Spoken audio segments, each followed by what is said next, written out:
Assalamualaikum warahmatullahi wabarakatuh. Saya pimpinan tertinggi Dewan Sasak Muda Bersatu, disingkat dengan Desa Datu, tetap menyatakan sikap bahwa menolak caleg-caleg kiriman atau impor.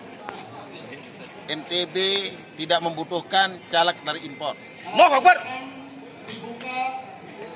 Untuk itu sekali lagi saya himbau kepada seluruh masyarakat Sasak dimanapun berada untuk jangan pernah memilih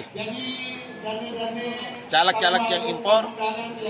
Pilihlah caleg-caleg yang ada di Nusa Tenggara Barat ini, putra asli daerah ini, untuk mengangkat harkat martabat bangsa dan suku Sasak ini. Kita sudah merdeka berpuluh-puluh tahun, tapi kita masih suka dijajah, masih suka ditipu daya kita. Untuk itu sekali lagi, dimanapun berada masyarakat suku Sasak, untuk bersama-sama kita pilih caleg-caleg dari bangsa sendiri. Dan saya selaku pimpinan tertinggi Majelis Adat Sasak menolak tetap sesuai dengan komitmen yang saya bangun dari awal. Saya terima kasih. Mudah-mudahan ini menjadi pengingatan, mudah-mudahan ini menjadi semangat baru bagi masyarakat Sasak. Terima kasih. Assalamualaikum warahmatullahi wabarakatuh.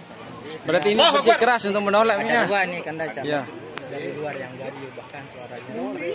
Oh, kita tidak menyebut orang, tetapi siapapun. Yang dua itu belum tentu. Iya, maksud Tapi saya upaya saya akan tetap menghimbau masyarakat Sasak untuk tidak memilih caleg impor. himbauan aja gitu. Ya, himbauan kan tidak bisa kita paksa.